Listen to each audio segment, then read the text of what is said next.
Good morning students. Today we are going to start exercise 6.4 and here first question is find the square root of each of the following numbers by division method.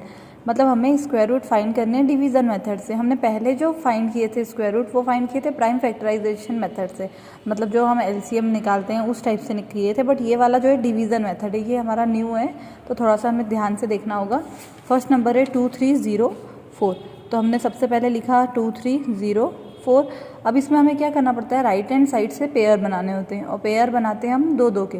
मतलब जैसे square का मतलब ये होता है कि multiply करना है नंबर को बाय इटसेल्फ, तो 2 टाइम्स बनते हैं ना उसमें पेयर, तो इसीलिए हमें इसमें भी दो दो के पेयर बनाने होते हैं. तो एक पेयर हमारा ये बन गया, एक पेयर हमारा ये बन गया, हो गया. अब हमें इसे जैसे डिवीज़न करते हैं हम लोग, तो डिवीज़न इस टाइप से हम करते हैं, तो उस टाइप से हमें इसमें ऐसे करके लिखना होता है. अब हमें देखना है 23 पहला पेयर, तो 23 हमें ऐसा देखना है कि कोई भी किसी भी नंबर का स्क्वायर होना चाहिए जो 23 होना चाहिए या 23 से कम होना चाहिए. तो हम देखते हैं 1 का स्क्वायर 1 हो गया, 2 का स्क्वायर 4 हो गया, 3 का स्क्वायर 9 हो गया, 4 का स्क्वायर 16 हो गया और 5 का स्क्वायर 25 हो गया. अब 5 का स्क्वायर 25 जो है वो 23 से क्या होता है, बड़ा होता है. सो हम क्या लेंगे, 4 ले लेंगे यहाँ पर. तो हमने यहाँ पर 4 लिया, तो अब 4 को हमें 3 टाइम्स लेना होगा. 4 यहाँ पर, 4 के नीचे और एक बार 4 आंसर में. अब यहाँ पर क्या करना है, हमें मल्टीप्लाई करना है. 4 4 जा 16, तो 16 को हम लिखेंगे अंदर.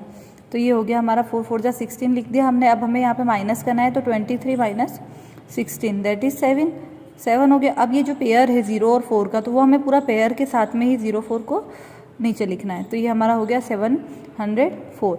यहाँ पर हमें करना रहता है प्लस, तो 4 और 4 को हमने प्लस किया, तो ये हो गया हमारा 8. हम जो भी नंबर लेंगे वो 3 टाइम्स आना चाहिए, 2 टाइम्स साथ में और 1 टाइम जो हमारा क्वोशंट होता है आंसर, मतलब कि वहाँ पर हमें लिखना है.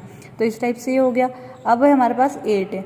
अब यहाँ पर मैं कोई भी नंबर लिखूंगी, अगर मैं 1 लिख रही हूँ तो मुझे 1 को भी 3 टाइम लिखना होगा. 1 एक बार यहाँ पर लिखूंगी, एक बार यहाँ और एक बार यहाँ. तो अगर मैंने यहाँ पर 1 लिखा तो 81 हो जाएगा, तो 81 1 जा 81 इस टाइप से. तो 82 लिखती हूँ तो 82 2 जा 83 लिखती हूँ तो 83 3 जा. तो इस टाइप से मुझे कोई भी नंबर लेना है जो क्या हो, जिसका मल्टीप्लाई करने पे 704 आ जाए. तो मुझे पता है कि अगर यहाँ पे पीछे 2 होगा तो 2 2 जा 4 बना सकता है, और 8 होगा तो 8 8 जा 64 बना सकता है. तो मैं दोनों ले लेती हूँ. तो एक बार मैं 82 का मल्टीप्लाई 2 से करके देख लेती हूँ, एक बार मैं 88 का मल्टीप्लाई 8 से करके देख लेती हूँ, और जो यहाँ पर सेटिस्फाई करेगा वो वाला हमारा आंसर हो जाएगा. तो पहले यहाँ पर लिया तो 2 2 जा क्या हो गया 4, 8 2 जा 16, तो 164 तो सेटिस्फाई नहीं कर रहा है. तो हमें अभी क्या करना पड़ेगा, अगेन मल्टीप्लाई करेंगे. 8 8 जा 64, 4 लिखा, कैरी किया 6, 8 8 जा 64, 64 और 6 70. तो यहाँ पर हमारा आ गया 704 जो कि हमें चाहिए था. तो यहाँ पर इसका क्या मतलब है कि यहाँ जो आंसर आएगा वो 8 होगा. तो हम यहाँ पे 8 लिख देते हैं 1 टाइम, ये लिखा 2 टाइम और ये 3 टाइम. तो इस टाइप से 3 टाइम्स हो गया. 88 8 जा हो गया हमारा 704. 704 में से 704 गया तो 0. तो आपको ये ध्यान रखना है कि आंसर में जो लास्ट है, लास्ट में रिमाइंडर कुछ नहीं बचना चाहिए, वो 0 ही होना चाहिए, जो कि हो गया है. और यहाँ पर हम इसे प्लस कर देंगे, तो 8 और 8 हो गया है 16 और 1 ये 96. इसका मतलब 2304 दैट मीन्स 2304 जो है वो क्या है, स्क्वायर रूट है 48 का. इसी टाइप से हमें जो नेक्स्ट क्वेश्चन है वो भी करने हैं. एक और हम इसमें करके देख लेते हैं. बाकी जो है ये सारे क्वेश्चन जो हैं सेम ही है, 12 क्वेश्चन है. हम एक और नंबर देख लेते हैं, 3136 देख लेते हैं. 3136 अगेन हम क्या करेंगे, राइट हैंड साइड से पहले पेयर बना लेंगे. ये पेयर बन गया. अब हमें देखना है 31 किसके स्क्वायर के पास में आता है या किसी का स्क्वायर होता है. तो 5 5 जा 25, 6 6 जा 36. अभी आपको बताया था कि छोटा नंबर हम ले सकते हैं, तो हम क्या लेंगे, स्मॉलर नंबर जो है वो 5 है, तो हम 5 ले लेते हैं. 5 5 जा 25. तो ये मल्टीप्लाई को लिखेंगे हम अंदर. 31 में से 25 माइनस किया हमने तो बच गया यहाँ पर 6. ऊपर से हमने लिख दिया ये 36 को. यहाँ पर करते हैं प्लस, यहाँ करते हैं माइनस. अब 5 और 5 को पहले प्लस किया तो 10 हो गया. अब यहाँ पर ऐसा नंबर लेना है जो क्या करे, वापस से सेटिस्फाई करे. तो 6 आना चाहिए पीछे. तो आपको पता है कि 4 4 जा 16 होता है और 6 6 जा 36 होता है. तो यहाँ पर 4 आएगा, यहाँ तो यहाँ पर 6 आएगा. तो हम वापस से दोनों करके देख लेंगे. 104 में 4 का मल्टीप्लाई किया, 4 4 जा 16 एंड 4 1 जा 4. तो ये तो सेटिस्फाई नहीं कर रहा है. अब हम 106 लेकर देख लेते हैं. तो 6 6 जा 36 एंड 6 1 जा 6. तो ये सेटिस्फाई कर रहा है. तो इसका मतलब हमें यहाँ पर 6 लेना है. तो 1 टाइम यहाँ पर, 1 टाइम 2 टाइम हो गया और ये 3 टाइम. अब ये मल्टीप्लाई हो रहा है 636, यहाँ पे माइनस किया तो हमारा हो गया 0 और इनको प्लस किया तो 112। इसका मतलब कि 3136 is the square root of 56। ये आपके 2 क्वेश्चन हो गए, मतलब कि ये हमारा फर्स्ट क्वेश्चन कंप्लीट हो गया है। Now second question is find the number of digit in the square root of each of the following numbers without any calculation. मतलब हमको बिना कैलकुलेशन के बताना है कि ये जो इनके स्क्वायर रूट्स हैं वो कितने डिजिट के होंगे। तो हमें पता है कि स्क्वायर का क्या मतलब होता है कि पेयर्स उसमें 2 डिजिट्स के बनते हैं। तो हमें यहाँ पर भी यही देखना है कि हमें पेयर बनाना है। जैसे कि अगर एक पेयर बन गया तो उसकी डिजिट क्या होगी, स्क्वायर रूट की 1 होगी। 2 पेयर बन गए तो 2 होगी। जैसे कि 64, तो हमको पता है कि 2 डिजिट का पेयर होता है, तो 64 है जैसे, तो 64 का हम एक पेयर बना देंगे तो इसका आंसर हो जाएगा 1, कि इसकी 1 डिजिट होगी। 144 है तो 144 में हमें ये तो पता है कि 1 हो गया 44। अब ये अकेला है तो हम इसके साथ भले आगे 0 पुट करके इसका भी हमने बना दिया तो ये 2 हो गए, तो इसका आंसर क्या हो जाएगा 2 हो जाएगा। एज इट इज़ जैसे ये लास्ट वाला नंबर लिखा हुआ है हमारा कौन सा 390625, तो 39 एक पेयर हो गया, 06 एक हो गया, 25 एक हो गया, तो टोटल मिलाकर 3 हो गए। तो यहाँ पर हमारा जो स्क्वायर रूट होगा वो 3 डिजिट का होगा। तो ऐसे ही हमारा क्वेश्चन कंप्लीट हो जाएगा। नेक्स्ट है हमारा find the square root of the following decimal number. अब हमारा वैसे ही सेम है जैसे अभी हम डिवीजन मेथड से फाइंड करके आए, बट यहाँ पे डेसिमल है तो हमें कुछ नहीं करना है, एज इट इज़ सेम रहेगा, बट डेसिमल को बस पुट करना है। तो डेसिमल कैसे पुट करना है ये मैं आपको बता देती हूँ। जैसे हमारा क्वेश्चन क्या है, क्वेश्चन है हमारा 2.56, तो हमने पहले 2.56 है हमारा क्वेश्चन, तो हमने 2.56 लिख लिया। पहले वाले जैसे ही हम करेंगे इसमें भी कि ये 2 का पेयर ये एक पेयर बन गया और ये वाला एक ही है तो ये सिंगल पेयर हो गया। अब हमें ऐसा स्क्वायर नंबर लेना है जिसका क्या हो, ऐसा नंबर लेना है कि जिसका स्क्वायर 2 या 2 से कम होता है। तो 1 1 ज़ा 1 इंटू 2 ज़ा 4, तो 2 तो हम ले नहीं सकते तो हम 1 ले लेंगे और 3 टाइम लिखेंगे, तो ये 1 1 1 ले लिया। 1 1 ज़ा 1, 2 में से 1 माइनस किया तो यहाँ पर हो गया 1 हमारा, और ये 1 और 1 को प्लस किया तो 2 हो गया।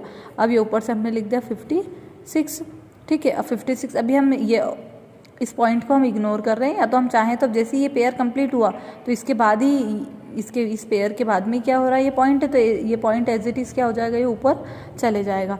अब हमारा नंबर क्या है 156 हो गया। अब 156 है और यहाँ पर हमारे पास 2 है, तो हमें ऐसा कोई नंबर लेना है। यहाँ पे हम 4 ले लेते हैं तो 4 4 जा 16 हो जाता है, तो हम 4 से देख लेते हैं, यहाँ तो यहाँ पर 6 आएगा, तो वैसे यहाँ पे 6 ही होगा क्योंकि 6 6 जा 36, 3 और 6 2 ज़ा 12 और 3 15, तो ये हमारा 6 क्या हो गया, यहाँ पे हमारा सेटिस्फाई कर रहा है। तो यहाँ पे हमारा क्या हो गया 32 हो गया प्लस करने पर, ये हमने किया माइनस, तो ये हो गया हमारा 0 और यहाँ पे 6 था तो यहाँ पर आ गया ये 6, तो हमारा आंसर क्या हो जाएगा 1.6, मतलब कि 2.56 जो है वो स्क्वायर रूट किसका है 1.6 का। हमें सिर्फ जैसे ही ये एक पेयर कंप्लीट हुआ तो इसका पॉइंट हम वैसे के वैसे ही ऊपर पहुँचा देंगे, तो ये हमारा आंसर हो गया 1.6 हो गया। नाउ नेक्स्ट क्वेश्चन है हमारा find the least number which must be subtracted from each of the following numbers so as to get a perfect square, also find the square root of the perfect square so obtain। ठीक है, तो हमें बताना है क्या कि ऐसा कौन सा नंबर इसमें से सब्ट्रैक्ट करे कि ये परफेक्ट स्क्वायर बन जाए। तो हम वापस से ये डिवीज़न मेथड के सम से, तो हमें डिवीज़न मेथड ही इसमें अप्लाई करनी होगी। तो अब हमें क्या नंबर दिया है, हमें दिया है 402, तो हमें 402 लिख दिया हमने डिवीज़न मेथड से, वापस से हमने ऐसे ही किया। अब नंबर हमें चाहिए कि ऐसा स्क्वायर नंबर होना चाहिए जो 4 या 4 के पास में आता हो, तो हम 2 ले लेते हैं, 2 2 ज़ा 4, क्योंकि 3 3 ज़ा 9 तो ज़्यादा हो रहा था, तो 2 2 ज़ा 4, ये 4 यहाँ पर आ गया, 4 में से 4 गया तो 0, ऊपर से लिखा हमने 02, यहाँ पर हो गया हमारा 4। अब हमें यहाँ पे कौन सा नंबर लेना है, अगर मैं 1 भी ले लेती हूँ तो यहाँ पे 41 हो जाएगा। 1 यहाँ पे लिखा तो 1 यहाँ भी लिखना पड़ेगा, 41 तो 2 से बड़ा होता है, मतलब हो नहीं सकता, 1 भी नहीं हो सकता, तो 1 से छोटा नंबर क्या होता है 0। तो इसका मतलब ये क्वेश्चन यहाँ पे भी हम सॉल्व नहीं कर सकते, है ना। ठीक है, हम सॉल्व कर लेते हैं, तो अभी हम यहाँ 0 ले लेते हैं। तो अगर हम 0 ले लेते हैं यहाँ पर, तो ये 0 से मल्टीप्लाई किया तो 0 हो गया, तो ये रिमेनिंग बच गया 2 हमारा। तो इसका क्या मतलब है कि ये 2 रिमेनिंग बच गया, दैट मीन्स ये एक्स्ट्रा था, और ये एक्स्ट्रा था तो इस 2 को ही हम सब्ट्रैक्ट कर देंगे, हटा देंगे, तो परफेक्ट स्क्वायर बन जाएगा। क्या स्क्वायर बन जाएगा, ये 402 हो रहा है, इसमें से हमने 2 हटा दिया, 402 में से अगर हम 2 हटा देंगे तो ये 400 बन जाएगा, और 400 is the square root of 20, इस 20 का वो स्क्वायर 400 जो है वो स्क्वायर रूट बन जाएगा 20 का। तो इसी तरह से हम सारे क्वेश्चंस करेंगे, और जो लास्ट में रिमेनिंग बच जाएगा हमारा उसको हम सब्ट्रैक्ट कर देंगे। नाउ नेक्स्ट क्वेश्चन क्या है हमारा, find the least number find the least number must be added. अब इसमें बोला है कि कौन सा नंबर ऐड करें जो हमें परफेक्ट स्क्वायर वो मिल जाए। तो 529 में हम ऐसा क्या नंबर ऐड करें, तो हम देखते हैं अभी इस वाले में नेक्स्ट प्रोसेस क्या है इसका। तो 529 है नंबर हमारा, तो ये हमने लिख दिया यहाँ पे 525 सॉरी, ये पेयर बना दिया, ये एक पेयर बन गया। यहाँ पे हम 2 2 4 लेंगे क्योंकि वापस हमें पता है 3 3 9 ज़्यादा होने वाला है, तो ये 2 2 4 ले लिया। यहाँ पे बच गया 1, ऊपर से हमने लिख दिया 25, फिर 2 2 हो गया 4। अब हम यहाँ पे नंबर्स लेंगे, तो हम अगर यहाँ 1 ले लेते हैं तो 41 1 ज़ा 41, तो ये तो नहीं हो रहा है। 42 2 ज़ा 84, वो भी नहीं हो रहा है। 43 3 ज़ा हम एक बार देख लेते हैं कि क्या हो रहा है। तो 43 3 ज़ा क्या हो रहा है, 3 3 ज़ा 9, 3 4 ज़ा 12, तो यहाँ पर 129 हो रहा है, जबकि हमारे पास क्या है 125। मतलब कि हमें पता है इन दोनों का डिफरेंस 4 है, तो मतलब कि इस नंबर के अंदर हमें यहाँ पर 4 और ऐड कर देंगे तो ये परफेक्ट स्क्वायर बन जाएगा। पर अभी हम कैसे सॉल्व करेंगे यहाँ पर, तो यहाँ पर तो हमें क्या करना पड़ेगा, अभी इसको और आगे हम सॉल्व नहीं कर पाएंगे, तो इसलिए हमें पता है कि यहाँ पे हमें 3 लेना है। तो हम क्या करेंगे, यहाँ पे हमें पता है कि यहाँ पर अगर अभी 42 ले रहे हैं हम, तो 42 ले रहे हैं तो यहाँ पे 84 आ रहा है, और 43 अगर ले लेते हैं तो 129, तो कभी भी डिवाइड करते हैं तो 125 में से मैं 129 तो माइनस नहीं कर पाऊंगी, तो इसलिए यहाँ नंबर नहीं लिखेंगे, हमें सिर्फ लिखना है कि 22 का जो स्क्वायर है वो क्या होता है, 22 का होता है हमारा 484, और 23 का स्क्वायर जो होता है वो होता है हमारा 529, और ये नंबर जो है हमें दिख रहा है 529 के पास में। सो यहाँ पे हमें 3 क्या कर लेंगे, हम लोग ले लेंगे, तो ये हमारा हो गया 3 और 3 6, तो ये 46 हो गया। और यहाँ पर क्या हो जाएगा हमारा, है तो वैसे 129, तो यहाँ पे अभी हम लिखेंगे नहीं, इसको पूरा सॉल्व नहीं करेंगे, बस हम इतना ही करेंगे कि 23, और यहाँ पर हम आंसर में लिख देंगे कि 4 जो है वो हम ऐड करेंगे तो 529 हो जाएगा, जो कि स्क्वायर रूट होता है 529 जो होता है स्क्वायर रूट होता है 23 का। और ज़्यादा जो है इसका सोल्यूशन वो आपको कॉपी में मिल जाएगा, वो मैं आपको लास्ट में वो भी बता दूंगी। नाउ नेक्स्ट क्वेश्चन है आपका, find the length of the side of a square whose area is 441 metre square. मतलब कि अगर एरिया स्क्वायर का 441 होता है तो आपको उसकी साइड बतानी है। तो आपको पता है कि एरिया ऑफ स्क्वायर क्या होता है, हमें पता है कि एरिया ऑफ स्क्वायर जो होता है वो होता है साइड इंटू साइड, मतलब कि साइड का स्क्वायर होता है। अब आपको एरिया ऑफ स्क्वायर क्वेश्चन में दिया है 441, तो ये साइड हमें फाइंड करनी है। स्क्वायर कहीं से भी हट जाता है तो हमें पता है कि वो अंडर रूट में हो जाता है कन्वर्ट। अब 441, तो आपको ये बताना है कि 441 किसका स्क्वायर होता है। तो आप ये डिवीजन मेथड से भी बताएंगे तो भी 21 आएगा, प्राइम फैक्टराइजेशन से बताएंगे तो भी 21 आएगा। आप जो दोनों में से चाहें वाली इसमें पुट कर सकते हैं। तो हमें पता है कि 441 क्या होता है, स्क्वायर रूट होता है 21 का। तो यहाँ से जैसे ये स्क्वायर रूट हटा तो यहाँ पे 21 आ गया, तो 21 मीटर जो हो जाएगा वो इसकी साइड हो जाएगी। नाउ नेक्स्ट क्वेश्चन है आपका, in a right angle triangle. Right angle triangle पहले तो कैसे होता है तो आपको पता होना चाहिए, इस टाइप से होता है जिसमें एक एंगल जो होता है वो राइट एंगल होता है 90 डिग्री का। 90 डिग्री के जस्ट सामने जो होती है वो हाइपोटेनियस होता है, जिस पर 90 डिग्री बनता है वो होता है बेस, और जो दूसरा बच जाता है वो हमारा होता है परपेंडिकुलर। तो ये परपेंडिकुलर बेस और हाइट होती है किसमें, राइट एंगल ट्राइंगल में। अब क्वेश्चन में आपको बोला गया है कि एक क्या है, ABC है, राइट एंगल ट्राइंगल है जिसमें B 90 डिग्री है, तो आप यहाँ पे B लिख दो। यहाँ पर हमने लिख दिया कि B है ये, है ना, और ABC है, इसका मतलब A और C हम हमारी मर्जी से लिख सकते हैं। ABC मैंने लिख दिया। अब आपको बोला है कि AB जो है वो 6 सेंटीमीटर है, ये AB जो है वो 6 सेंटीमीटर है। आपको बोला है BC जो है वो 8 है, तो हमने 8 लिख दिया। Now we have to find AC here, हमें AC को फाइंड करना है यहाँ पर। तो आपको समझ में आया क्या बोला है, ये AB दिया था हमने 6 लिख दिया, BC हमें दिया था 8 लिख दिया हमने, और AC हमें फाइंड करना है तो हमने AC की जगह क्वेश्चन मार्क लिख दिया। अब हमें पता है ये क्या होता है, पाइथागोरियन जो ट्रिपलेट होता है या पाइथागोरियन जो थ्योरम होती है उसके थ्रू हम देखें तो क्या होता है कि H का स्क्वायर जो होता है वो होता है P के स्क्वायर और B के स्क्वायर, दोनों को हम अगर प्लस कर देते हैं तो उसके इक्वल होता है। मतलब कि ये वाली जो 90 डिग्री के सामने हाइपोटेनियस होती है वो बड़ी होती है सबसे, और वो क्या होती है, अदर 2 साइड्स के स्क्वायर को जो हम प्लस कर देते हैं तो इसका स्क्वायर बन जाती है। तो मतलब हाइपोटेनियस का स्क्वायर जो होता है वो P का स्क्वायर परपेंडिकुलर और बेस के स्क्वायर के इक्वल होता है अगर उन दोनों को ऐड करें। तो P का स्क्वायर हम देख लेते हैं क्या है, P ये 6 है, तो 6 का स्क्वायर क्या हो जाएगा यहाँ पे 36 हो जाएगा। B का स्क्वायर, B कितना 8 है, तो 8 का स्क्वायर 64, तो इन दोनों को प्लस किया तो हो गया आपका 100। तो यहाँ पर अगर हमें क्या फाइंड करना है, हाइपोटेनियस का स्क्वायर नहीं, हाइपोटेनियस फाइंड करनी है, तो उसको हम ये स्क्वायर हटाए तो यहाँ पे अंडर रूट हो गया, और हमें पता है कि 110 का स्क्वायर रूट होता है। तो यहाँ पर आंसर क्या आ गया आपका, यहाँ पर आपका आंसर हो जाएगा कि 10। यहाँ पर जो AC का क्वेश्चन में आपसे पूछा है कि AC कितनी होगी, तो AC यहाँ पर आपकी 10 हो जाएगी। AC एक और क्वेश्चन नेक्स्ट आपका जो पूछा है उसमें भी यही बोला है कि ABC है, क्या है आपका, देख लेते हैं। हम बोला है कि ABC एक वही है राइट एंगल ट्राइंगल जिसमें क्या है B जो है वो 90 डिग्री है।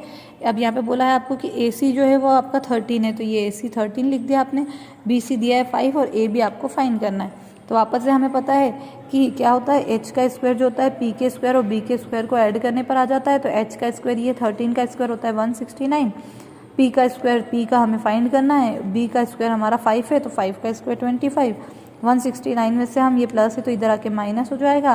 तो माइनस किया हमने तो कितना हो रहा है, 9 में से 5 गए तो 4 और ये हो गया 14। मतलब P का स्क्वायर जो होता है वो 144 है। इसका मतलब P की वैल्यू क्या हो गई, यहाँ पे अंडर रूट में आ गया 144 और 144 जो होता है वो स्क्वायर रूट होता है इसका 12 का। तो हमारा आंसर यहाँ पर क्या आ जाएगा, आपका 12 आ जाएगा। ठीक है। Now next question is a gardener has 1000 plants, he want to plant this in a such way that the number of rows and the number of columns remain same, find the minimum number of plants he need more for this. आपसे पूछा है कि 1000 plants है उसके पास और रो जितनी है उतने ही वो कॉलम, मतलब कि अगर 10 रो है तो उसमें एक एक में 10-10 क्या होने चाहिए, प्लांट्स होने चाहिए। मतलब हमें स्क्वायर फाइंड करना है। हमने एक बार ये ऐसे ही क्वेश्चन पहले भी देखे थे, तो हमें यहाँ पर स्क्वायर फाइंड करना है। बट हमसे क्या बोला है कि मिनिमम नंबर हमें बताने हैं और कितने इसमें ऐड किए जाएंगे। जैसे अभी यहाँ क्वेश्चन था ना कि कौन सा नंबर ऐड किया जाए परफेक्ट स्क्वायर बनाने के लिए, तो ऐसे ही 1000 में क्या ऐड किया जाए कि वो परफेक्ट स्क्वायर बन जाए। ये आपका बेसिकली क्वेश्चन जो है वो इसी टाइप से पूछ रहा है। तो हमें वापस से क्या करना है, डिवीजन मेथड से हम क्या करेंगे, फाइंड कर लेते हैं कि कौन सा एक्स्ट्रा नंबर है जो हम 1000 में क्या कर लें, ऐड कर लेते हैं। तो हम क्या करेंगे, यहाँ पे 1000 लिखा, हमने पेयर बनाया, 2 2 ज़ा 4 होता है तो हम वो नहीं लेंगे, तो 3 3 ज़ा हमने 9 ले लिया। यहाँ पे प्लस किया 6, यहाँ पर हो गया 9, माइनस किया तो 1, ऊपर से हमने लिख दिया 0। अब यहाँ पे अगर मैं 1 लेती हूँ तो 61 1 ज़ा 61 और 2 लेती हूँ तो 62 2 ज़ा 124 हो रहा है। तो 124 तो ज़्यादा हो जाता है, इसका मतलब वो 24 ही तो हमारे पास कम है, क्योंकि यहाँ पे 100 है और हमें चाहिए 124, तो 24 ही हमारा आंसर है यहाँ पर। तो अगर मैं यहाँ 60 क्या करती हूँ, यहाँ पे अगर मैं 2 लेती हूँ तो हो जाएगा। इसका मतलब जो यहाँ पर डिफरेंस आ रहा है तो आंसर होना चाहिए मेरा 1024, ताकि मैं यहाँ से 3 3 ज़ा 9 कर लूँ तो यहाँ पे रिमेनिंग बच जाए 124 मैंने ऊपर से लिख लिया यहाँ से, और यहाँ पर हमारा क्या हो गया 6। तो अगर मैं यहाँ 2 लेती हूँ तो यहाँ पे 124 हो जाए और ये मेरा क्वेश्चन क्या हो जाए, सेटिस्फाई कर दे। तो यहाँ पे 32 का स्क्वायर बन जाएगा, मतलब 32 रो और 32 कॉलम्स होंगे और मेरा आंसर हो जाएगा 24। हमें प्लांट्स और ज़्यादा चाहिए, उसमें ऐड कर देंगे ताकि वो परफेक्ट स्क्वायर नंबर बन जाए। Now next and last question is there are 500 children, एक स्कूल में 500 स्टूडेंट है, उनकी पीटी करवानी है। तो आपसे बोला है कि वही रोज और जो नंबर है कॉलम है वो इक्वल होना चाहिए। तो how many children would be left, तो 500 में से हम कितनों को हटा दें, माइनस कर दें कि वो एक परफेक्ट क्या बन जाए, वही स्क्वायर बन जाना चाहिए कि जितनी रो हो उतनी कॉलम हो। तो हम क्या करेंगे, वापस से 500 लिया हमने, उसका स्क्वायर रूट फाइंड करेंगे। तो ये हो गया हमारा 2 2 ज़ा 4, यहाँ पर हमने प्लस किया तो 4 हो गया, ये यहाँ पर भी 4 हो गया, माइनस किया तो 1, ऊपर से 0 लिख दिया। अब 41 1 ज़ा 41, 42 2 ज़ा 80, 41 1 ज़ा 41, 42 2 ज़ा 84 हो रहा है, और 43 3 ज़ा तो ज़्यादा हो जाएगा, तो ज़्यादा हमें लेना नहीं है तो हम कम ले लेंगे 42। तो यहाँ पे 2 2 ज़ा हो गया 4, 42 2 ज़ा 8, तो यहाँ पे 16 रिमेनिंग हमारा बच जाता है, जो कि हमारा क्या है, आंसर है।